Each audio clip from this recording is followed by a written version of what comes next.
The year was 1845, and all of Britain held its breath as two ships, the HMS Erebus and HMS Terror, prepared to set sail from Greenhithe on the River Thames. On board were 129 officers and men, led by Sir John Franklin, a seasoned naval veteran in his late 50s. Their mission was bold, even audacious, to complete the final, unexplored portion of the Northwest Passagier sea route through the Arctic, linking the Atlantic and Pacific Oceans. For centuries, the passage had been a tantalizing dream for European empires, promising faster trade routes and global prestige. Many had tried, and many had failed. Now, Franklin's expedition was the best-equipped attempt yet. The two ships had been reinforced with iron hulls to withstand ice, and retrofitted with steam engines repurposed from locomotives, giving them unprecedented mobility in polar conditions. They carried provisions for 3 years, including 8 0 tins of preserved food, over 10 books, and a hand-cranked organ. The Admiralty spared no expense. These were not desperate adventurers, but professionals of the Royal Navy, led by an experienced commander. Sir John Franklin had already explored parts of northern Canada and had served as governor of Tasmania. He was respected, even revered, but he was also aging, and critics whispered that he might not be suited for the extreme hardships ahead. As the ships slipped their moorings on May 19, 1845, their departure was marked by fanfare and celebration. Families waved, dignitaries gave speeches, and the men on board smiled from the rigging. They were bound for glory, they believed. Confidence ran high, and why not? The expedition carried the pride of an empire. They expected to chart the unknown, discover new lands, and return home hailed as heroes. But even in those first days at sea, portents lingered. In Greenland, where they made a scheduled stop to gather supplies and mail letters home, the weather was colder than expected. Whalers who encountered the ships near Disco Bay in July were the last Europeans to see them alive. From that point on, the Erebus and Terror vanished into the labyrinth of Arctic ice. Months turned to years, and silence deepened. The British Admiralty, still confident in the expedition's preparation, delayed launching a search. But Franklin's wife, Lady Jane Franklin, grew increasingly desperate. She lobbied Parliament and organized private expeditions. Still, no word came. Unbeknownst to the world, the Franklin expedition was already spiraling into crisis. As the ships pressed deeper into the frozen channels of the Canadian Arctic archipelago, they became trapped in the sea ice. Temperatures dropped. Food supplies spoiled. The sealed tin cans, a marvel of Victorian innovation, began to fail. Some were contaminated with lead due to poor soldering. The men, reliant on these tins, were slowly being poisoned. Locked in a prison of ice, the crew could do little but wait for the summer thaw. But the thaw never came. Season after season, the ice refused to release its grip. The two ships remained immobilized. Morale declined. Scurvy, starvation, and madness crept in. Yet the full horror of what transpired would remain hidden for over a century. At the time, all the world knew was that the greatest Arctic expedition in British history had gone quiet. By 1848, with no word from Franklin or his men, Britain began to worry in earnest. Dozens of search missions were launched over the coming years, combing the Arctic waters and coastlines. Some found faint traces of an abandoned camp here, a skeleton there, but never the full truth. The ice had claimed them, and for a long time it kept its secrets well. Trapped in the ice, the Erebus and Terror became floating prisons. As the months passed into a second winter, the crew endured an Arctic darkness most men had never imagined. The sun vanished entirely for weeks on end, leaving only dim twilight by midday and total blackness otherwise. Temperatures plunged well below freezing, often reaching -40 degrees. Wind screamed across the ice, rattling the rigging and howling like some unseen beast. The ships groaned and shifted in their frozen beds, the wooden beams creaking with the pressure of the encroaching ice pack. Life aboard became a battle of routine against despair. The officers, led by Franklin and his second-in-command, Captain Francis Crozier, maintained strict discipline. The crew rose early, performed daily duties, exercised on deck when possible, and attended regular prayers. In the evenings, readings, music and lectures helped pass the time. The organ aboard the Erebus became a source of brief joy, its tunes echoing through the cramped wooden halls. But the human body can only endure so much cold, so much confinement, so much silence. Below deck, the real enemy's disease and contamination were spreading. The canned food, once seen as a marvel of modern preparation, had become a source of sickness. The tins were cheaply soldered, many of them leaking or tainted with lead. With every meal, the men unknowingly consumed trace amounts of the heavy metal. Lead poisoning slowly worked its way through their bodies, damaging their organs, dulling their minds, making movement painful and thought cloudy. Some went mad, others became too weak to work, and there was scurvy, a sailor's age-old enemy. Despite some lemon juice in the provisions, it was not enough to stave off vitamin C deficiency over such a long period. Gums bled, legs swelled, teeth fell out. The strongest grew weaker, and the weak grew skeletal. Yet still, the men held hope.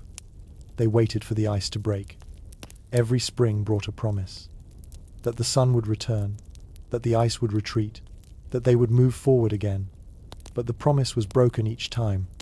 In April 1848, after nearly 3 years of being locked in the Arctic's grip, the officers made a fateful decision. The ships would be abandoned. Franklin himself had already died likely the year before. Though his death was kept quiet for a time, it deeply affected morale. Leadership passed to Captain Crozier and Commander James Fitzjames. They drafted a note, placed it in a cairn at Victory Point on King William Island. The note, dated April 25, 1848, was terse but chilling. It revealed that the ships had been trapped in the ice since September 1846, that 24 men had already died, including Sir John Franklin, and that the surviving 105 intended to march south toward the Back River. The decision was desperate. The men would attempt to walk hundreds of miles across frozen tundra, dragging makeshift sledges filled with supplies. They had no dog sleds, no proper winter clothing, no guide. Just a terrible hope that somehow, some way, they might reach a Hudson's Bay outpost or be spotted by another expedition. Behind them, they left their ships Erebus and Terorto the ice. The land they ventured into was vast and merciless. Snow stretched to the horizon, broken only by ridges of jagged ice, or the occasional lonely cairn. Their boots cracked against the hard crust. Cold bit into their faces. Each breath came with pain, but the worst was yet to come. The men who abandoned the Erebus and Terror in April 1848 were already weakened by starvation, disease, and frostbite. Still, they strapped on their heavy gear and began pulling sledges laden with supplies across the endless white.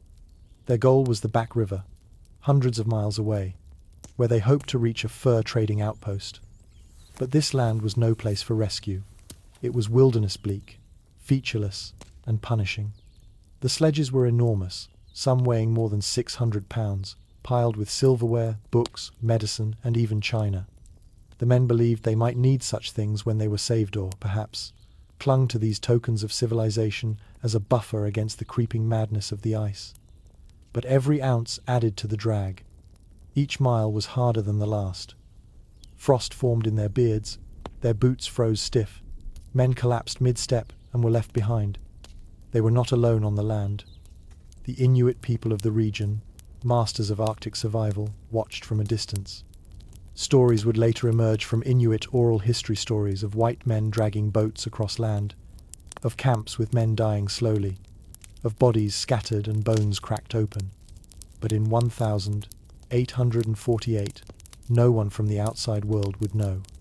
The Franklin men had no way of hunting effectively. They carried guns, but few had training in Arctic survival. Their rations, contaminated and meager, dwindled quickly. Starvation set in. As they marched, the terrain only grew worse. Ice gave way to mud and bog. The thaw began, turning the landscape into a treacherous mix of water and slush. The sledges stuck fast. Men fell ill with dysentery and pneumonia. Even the strongest could barely carry on. One journal recovered later described the exhaustion as like hauling death itself. The journey was not only physical torment, it became spiritual disintegration. What had begun as a noble mission turned into a slow, degrading crawl toward oblivion. Their uniforms rotted. Their hair turned white with frost. Boots cracked open. Some lost fingers and toes. Those who remained upright watched comrades die beside them in the snow. No graves could be dug in the frozen earth. The bodies were left on the surface, often covered only by a few stones or snow. Some of the dead were partially buried in the remains of sledges. Others were later found still holding on to equipment knives, forks, journals, or bits of metal, all frozen in time, as if they had simply sat down for a moment and never got up again. And then, something darker crept into their survival. Cannibalism. Evidence uncovered over a century later revealed that some of the Franklin men, desperate beyond reckoning, had begun to eat the flesh of the dead. Cut marks on bones, cracked femurs for marrow, and Inuit testimony all pointed to this grim truth. It shattered the Victorian image of noble explorers dying with dignity. These men had been reduced to the most primal of instincts, doing anything to stay alive. But even cannibalism was not enough to save them. As spring turned to summer, the final survivors faded into the land. No rescue party ever found them. No triumphant return to England. Just silence, broken only by the wind and ice. The Arctic swallowed them whole. By 1848, 3 years had passed without a single word from Sir John Franklin or his men. The British Admiralty, at first confident in the expedition's provisions and planning, could no longer ignore the silence. Pressure mounted especially from Lady Jane Franklin, who refused to believe her husband was simply gone. She lobbied Parliament, wrote letters, and stirred public support, transforming the missing expedition into a national cause. In response, the Admiralty launched an unprecedented search campaign. Over the next decade, Britain dispatched more than 30 missions by sea and land into the Arctic to locate Franklin and his crew. Ships scoured the northern waterways. Overland parties traced river routes. Some expeditions were well organized and scientific. Others were driven by emotion and guesswork. But all faced the same brutal Arctic conditions that had doomed the Franklin men. Among the first searchers was James Clark Ross, a respected polar explorer.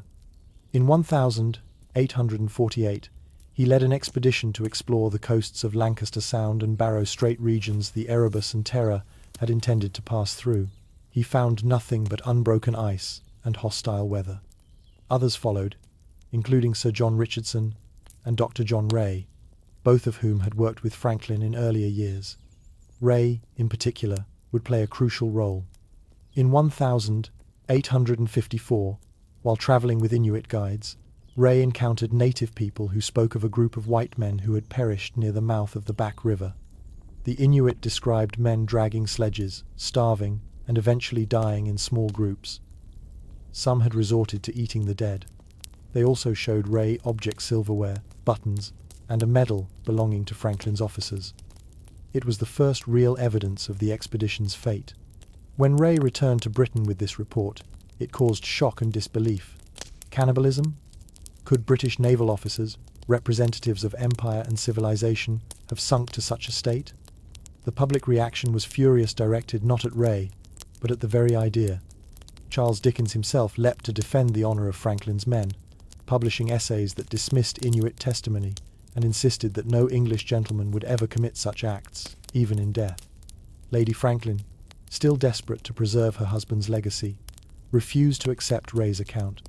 She funded further expeditions in hopes of finding written records proof, she believed, that Franklin had succeeded in his goal before his death. But the documents remained elusive. Meanwhile, explorers like Leopold McClintock and Francis Leopold McClintock, in expeditions funded in part by Lady Franklin, ventured farther into the Arctic archipelago.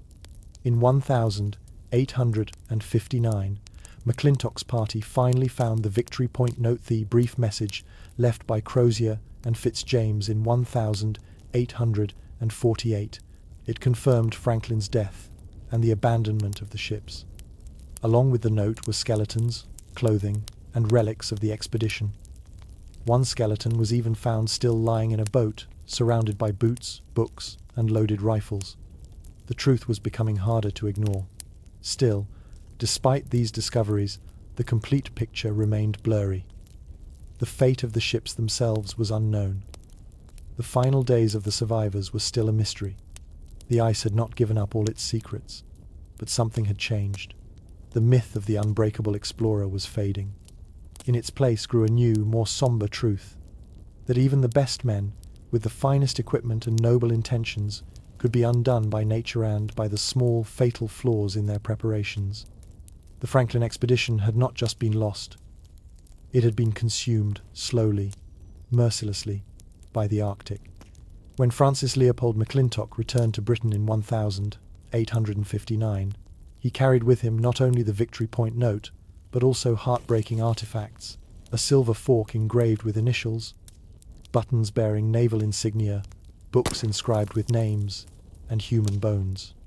These items, retrieved from the desolate shores of King William Island, were small pieces of a colossal mystery that had now become deeply personal to the British public. The discoveries confirmed that Franklin had died in 1847, 2 years into the voyage. But the rest was still vague. What happened to the men afterward? Where exactly had the ships become trapped? Why had the survivors dragged boats filled with odd trinkets and silverware across the tundra? And above all, where were the ships? The absence of Erebus and Terror themselves haunted explorers and historians for more than a century. Without the ships, the full story of the expedition's downfall remained incomplete. Were they crushed by the ice? Did they drift far from King William Island? Could they still be preserved, somewhere beneath the Arctic Sea? Meanwhile, Inuit oral histories continued to offer tantalizing clues, accounts of ships seen in the ice, or stories of white men camping on land long after the ships were abandoned. For decades, such testimonies were ignored or dismissed by European historians. But as time passed, and the evidence mounted, the value of these stories became impossible to deny. In the 1980s, anthropologist Owen Beatty led a team to King William Island and nearby Beechey Island, where the expedition had wintered in 1845-46. They found Graves' 3 sailors buried in neat rows, their tombstones marked with names. Beatty's team exhumed the bodies, hoping to uncover medical clues. What they found was astonishing. The Arctic cold had preserved the corpses so well that the sailors looked almost lifelike, their skin pale, features still recognizable. Scientific analysis confirmed what had long been suspected. Lead poisoning, pneumonia, and tuberculosis had ravaged the men. Their teeth and bones bore traces of extreme nutritional deficiency. The expedition had been doomed not just by the ice, but by its very design. Poorly canned food, inadequate knowledge of Arctic conditions, and lack of adaptation had sealed their fate. Beatty also examined bones found further south along the march route. Some showed unmistakable signs of cannibalism, cut marks from knives, cracked bones to extract marrow. It was grim confirmation of Inuit accounts. Though painful to accept, it was also a human story, one of desperation, survival, and slow collapse. Despite this progress, one great question still remained. Where were Erebus and Terror? For more than a century, explorers had searched in vain. The Arctic had buried the ships deep beneath layers of sea ice and sediment. Sonar scans, diver missions, and satellite data offered no answers. But clues persisted in Inuit oral traditions, passed down through generations. Finally, in the 2010s, everything changed. With the help of Parks Canada, Inuit organizations, and cutting-edge technology, the search was renewed with fresh purpose.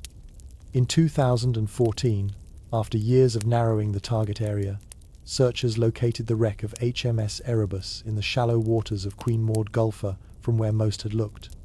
2 years later, Terror was found as well, astonishingly well preserved, sitting upright on the seafloor. The Arctic had kept the ships safe for over 160 years. They had not been crushed. They had not drifted far. They had simply been hidden, protected by the cold silence. The discovery of the wrecks brought a strange sense of closure. The story was not over. But now, finally, the pieces could begin to fit together. When the wreck of HMS Erebus was discovered in September 2014, it was as if a ghost had risen from the deep. Lying in just 11 meters of frigid Arctic water, the ship was remarkably intact. Its hull was upright, the deck structure largely preserved, and many of the wooden beams were untouched by decay. Even the bell inscribed with the ship's name and the year of its construction was still in place, resting quietly on the seabed. Parks Canada divers and marine archaeologists began systematic exploration of the site. Visibility was limited. The freezing water allowed only short dives. But what they found beneath the surface was astonishing. Personal belongings lay scattered across the wreck plates still stacked in the galley, buttons on uniforms, medicine bottles in the surgeon's chest. It was as if time had stopped the moment the ship sank. A ship designed to conquer the Arctic had become a frozen museum. 2 years later, in September 2016, the second breakthrough came. A local Inuit hunter named Sami Kogvik, who had years earlier seen a strange wooden object poking through sea ice on Terra Bay, shared his story with searchers. Acting on his account, Parks Canada and the Arctic Research Foundation sent a mission to the site. What they found stunned them. HMS Terra lay at the bottom of the bay, perfectly preserved in deep, cold waters. Unlike Erebus, which had shown signs of being stripped or abandoned, Terra appeared as if it had been carefully secured before sinking. Its hatches were closed. The anchor was dropped. Even the glass panes in the captain's windows remained intact. Why had the ship been so neatly sealed? And who had piloted it into Terra Bayfar, from where the crew had supposedly abandoned the expedition in 1848? These questions opened new lines of speculation. Had some of the men returned to the ships after their desperate march south? Did survivors attempt to sail the Terror again, hoping for escape? Was Captain Crozier still alive at that point, leading a final, hopeless maneuver? One of the most intriguing clues lay in the condition of the wrecks. The Terror, especially, showed no sign of catastrophic ice damage. It hadn't been crushed or smashed. It had been gently placed where it lay. This ran counter to earlier assumptions that the ice had destroyed the vessels. Perhaps the ships had remained navigable longer than believed. Perhaps some of the crew had returned after abandoning them, retracing their steps north, clinging to a final chance. The discovery of both wrecks also highlighted the vital role of Inuit knowledge in solving the mystery. For more than a century, oral histories had told of ships trapped in ice, men dragging sledges, and strange materials left behind. Western explorers had dismissed these stories for generations, yet it was precisely these accounts that led to the truth. The Franklin expedition's final chapter could not be told without them. Parks Canada began the careful task of excavation and preservation, partnering with Inuit heritage groups and archaeologists to ensure the wrecks were treated with respect. Every object retrieved was a piece of a human story: a pipe, a shoe, a spoon. Each item raised questions. Who had held it last? What were their final thoughts? How did they meet their end? These were not just relics. They were echoes, whispers from the icebound past. With every dive, every photograph, and every artifact recovered, the fog of mystery cleared a little more, but much still remained in shadow. The Franklin expedition was no longer entirely lost, but its full story was still locked beneath years of silence, ice, and time. Among all the men who ventured into the Arctic with the Franklin expedition, none has drawn more fascination than Captain Francis Rawdon Moira Crozier.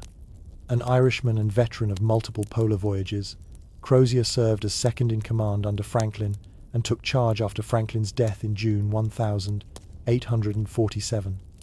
He was a man familiar with hardship, quiet, stoic, and deeply experienced in surviving the ice.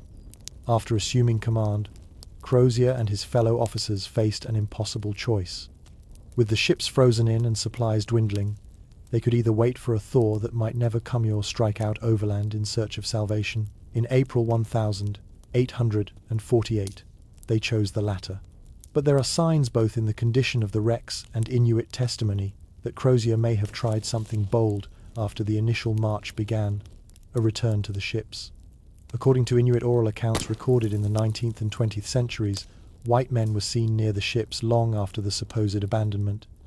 Some reports described men trying to sail the vessels. Others told of camps set up nearby, with signs of organized activity. These accounts, once dismissed, now seem plausible in light of the wreck's condition. The fact that Terror appeared to have been purposefully secured before sinking suggests that at least some crew members reboarded her. If Crozier led a return, it would have taken tremendous resolve. The men, already weakened by months of hardship, would have had to retrace their steps north-hauling sledges, navigating broken terrain, and braving another Arctic winter. It would have been a desperate maneuver, but Crozier had reason to believe it might work. He knew the ships better than anyone. If they were still afloat and could be navigated south or even used as shelter, their survival odds would improve dramatically. But whether the return happened in full, in part, or not at all remains unclear.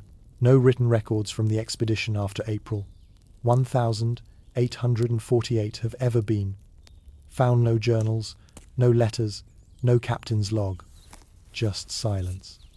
Still, Crozier's leadership endures as a point of speculation. Unlike Franklin, who came from a family of prestige and held political connections, Crozier had risen through the ranks by experience and skill. He had endured the Antarctic, navigated the Ross Sea, and led crews through pack ice.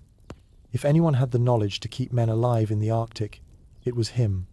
Some historians have theorized that Crozier survived longer than most of the crew, perhaps even several months after the main march. Inuit accounts tell of a tall, dark-haired man, clearly a leader, seen with a smaller group of men near the mouth of the Back River. He spoke in a language the Inuit did not understand and seemed to be giving orders. If this was Crozier, it places him far from the ships, pressing south with determination even after all hope had nearly vanished. Others suggest he may have perished, trying to lead one last rescue mission, or that he died quietly, alone, on the ice, far from the glory he had once known. To this day, his remains have never been positively identified. And yet, Francis Crozier remains the closest thing the Franklin expedition has to a tragic hero, a man who stepped into command amid catastrophe, who made decisions no one should have to make, and who may have fought to the bitter end trying to save those under his care. His story, like that of the expedition itself, remains unfinished, half frozen in time, waiting to be uncovered. For generations, the mystery of the Franklin expedition was shaped almost entirely by British narratives, by the fragments of notes, the relics recovered, and the guesses of historians. But one of the most valuable and consistent sources of information about the expedition was there all along, often ignored or dismissed: the oral histories of the Inuit. The Inuit people of the Arctic had witnessed parts of the tragedy firsthand. They had encountered men from the expedition, seen the ships trapped in the ice, found abandoned camps, and recovered artifacts long before European searchers ever reached the area. Their stories, passed down through families, preserved the human side of the disaster with a clarity and continuity that written records could not. In the late 19th and early 20th centuries, Canadian ethnographer Knud Rasmussen and American explorer Charles Francis Hall collected dozens of these testimonies. They told of strange visitors with pale faces who stumbled through the snow, dragging sledges and speaking in unfamiliar tongues. Some Inuit traded with the survivors, offering seal meat or clothing. Others described watching helplessly as the men died one by one. One recurring story was that of a ship that sank slowly in the ice, while another was abandoned in open water. Some said they had walked aboard a ghost ship, finding it eerily silent, with dishes still on tables and bedding in places if the crew had only just left. This detail eerily echoed what divers would find more than a century later aboard the Terror. Other accounts told of skeletons found along the southern coast of King William Island, sometimes in small groups, sometimes alone. In some cases, bones were arranged as if a fire had been built or a camp attempted. The Inuit observed cut marks on bones, confirming what modern archaeology would later reveal: signs of cannibalism. Though the stories were painful, they offered consistency and context that Western accounts lacked. Yet despite the depth of these oral histories, many 19th century British officers and officials refused to accept them. Cultural bias, nationalism, and disbelief all played a role. The idea that the heroic Franklin men could resort to such desperation, or that indigenous people could hold the key to their story, clashed with Victorian sensibilities. It took over a century for attitudes to shift. Modern historians and archaeologists have since come to understand that the Inuit were not passive observers in this saga. They were vital witnesses, and their memory was crucial. In recent decades, Canadian researchers and Inuit communities have worked together to document these stories in greater detail. Elders from places like Gioa Haven, near King William Island, have shared what their ancestors saw and passed down. These stories not only led to the discovery of the wrecks, but also provided insight into where and how the final days of the expedition unfolded. The Inuit spoke of kindness and horror, of helping some men and burying others. They remembered the strange items the explorers carried: watches, silver, Bible objects that held no value in the Arctic, but were treasured by the dying men as symbols of the lives they left behind. Through the words of the Inuit, the Franklin expedition gains back some of its lost humanity. These were not faceless sailors in uniforms. They were exhausted men, starving and cold, trying to make sense of a frozen world that would not let them go. As archaeology continues to unearth the physical remains of the voyage, the oral traditions remain just as vital: a living map of memory, etched not in stone, but in the stories passed from voice to voice, across snow and time. As the years passed, and the Arctic slowly gave up its secrets, the Franklin expedition took on a life beyond history, a legend shaped by science, sorrow, and storytelling.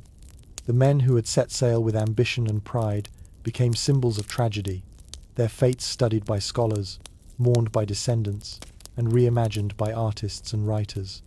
But beyond the myth, the truth remained as haunting as the frozen terrain where they vanished. What ultimately doomed the expedition was not a single event, but a cascade of failurous technological optimism, flawed provisioning, underestimation of the environment, and a refusal to adapt. The canned food, hailed as a marvel of innovation, turned out to be hastily sealed and often spoiled. The ships, although reinforced for ice, were designed for exploration, not for years trapped in a frozen prison. And the men, while brave and disciplined, were trained for European warfare, not survival in the polar wilderness. Had they taken a different approach, had they traveled lighter, relied more on Inuit knowledge, or treated the Arctic not as a battlefield to conquer, but a system to live within, the outcome might have been different. But that was not the mindset of mid-19th century empire. The Franklin expedition was, in many ways, the embodiment of Victorian ambition. Confident in progress, bound to hierarchy, and burdened by the weight of its own ceremony. Yet despite their tragic end, the legacy of the expedition is not failure alone. In their suffering and loss, the Franklin men contributed to a deeper understanding of the Arctic. Their disappearance launched one of the largest rescue and exploration efforts in history, mapping vast swaths of the Canadian North and laying the groundwork for future science. And their story continues to teach about endurance, about humility in the face of nature, and about the power of listening to those who live closest to the land. Today, the remains of HMS Erebus and Terror rest quietly beneath the icy waters, protected as part of a national historic site. Inuit and Canadian archaeologists now work together to explore the wrecks, drawing both from sonar and spade, from oral history and lab results. The goal is not just discovery, but respect for the men who died there, and for the people whose land they passed through, largely unnoticed. Each artifact raised from the seabed, a boot, a comb, a spoon, offers a glimpse into the lives that ended there. They are not treasure, but testimony. Together, these fragments form a kind of frozen diary, recording fear, hope, loyalty, and loss in a language of objects. Efforts continue to piece together the last movements of the crew. New dives yield new clues. One day, perhaps, journals sealed in oilskin will be found, offering first-hand words from those final weeks. But even if they never are, the shape of the story has emerged. It is not a tale of conquest. It is a tale of fragility. And in that fragility lies a strange form of honor, not the glory of banners and trumpets, but the quiet nobility of endurance, of holding fast in the face of the impossible. The Franklin expedition may have vanished from the pages of their time, but they were never truly forgotten. Their echoes remain in the bones scattered on lonely shores, in the ships resting on the sea floor, and in the voices of those who still tell their story beneath the wide northern sky. More than 175 years have passed since the Erebus and Terror slipped their moorings and sailed toward the uncharted edges of the Arctic. The men aboard Franklin, Crozier, Fitzjames, and 126 others could not have imagined how their voyage would echo through time. What began as a quest for discovery ended as one of the greatest maritime tragedies in history. And yet, through their loss, the Franklin expedition has endured not as a mere cautionary tale, but as a deeply human story. The Arctic keeps its secrets, but not forever. In recent years, with each dive and each uncovered relic, a fuller portrait of the expedition has emerged. Archaeologists have explored the sunken decks of the Terror, peering into rooms untouched since the 1840s. There, beneath icy waters, lie the personal effects of sailors who once laughed, hoped, and froze in silence. Porcelain teacups, navigation tools, leather shoes still waiting near doorways. In a captain's cabin, drawers remain closed, their contents sealed for generations. The wreck is not just a ship, it is a mausoleum of memories. Above the surface, the descendants of those who sailed continue to search not for blame, but for meaning. Families, historians, and communities in Britain, Canada, and the Arctic work together to preserve what remains. Inuit voices are now central to the story, not as background figures, but as the keepers of crucial memory. Their knowledge guided searchers to the wrecks. Their testimony filled the void left by lost journals. Their ancestors watched the final days of the Franklin men with both compassion and confusion, witnessing desperation in strangers unprepared for the land they crossed. And now, that land speaks again. Artifacts once buried in ice are displayed in museums. Books are written, documentaries filmed. A new generation learns not only what happened, but what it meant. Sir John Franklin is remembered with both honor and complexity.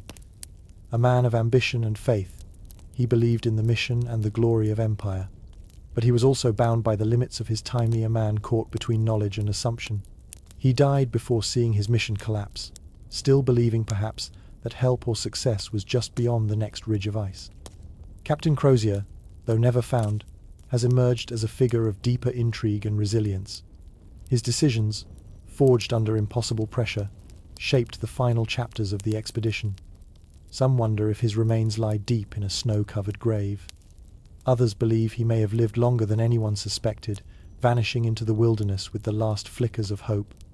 But in the end, no single man defines the Franklin story. It is the sum of all who endured it. The officers, the sailors, the unnamed hands who pulled sledges and lit stoves in the dark. Their courage was not in conquering the Arctic, but in facing it together, step by frozen step, until the very end. Today, the Arctic is changing. The ice recedes. The routes they once sought so deadly thin are now open to modern ships. But the bones of the past remain, and with them, a quiet warning that nature is vast, that knowledge must be earned, and that the stories we carry must include every voice, especially those once ignored. The Franklin expedition did not find the Northwest Passage in the way they hoped, but they opened another pathone through history, memory, and understanding. And in that, perhaps, they were never truly lost.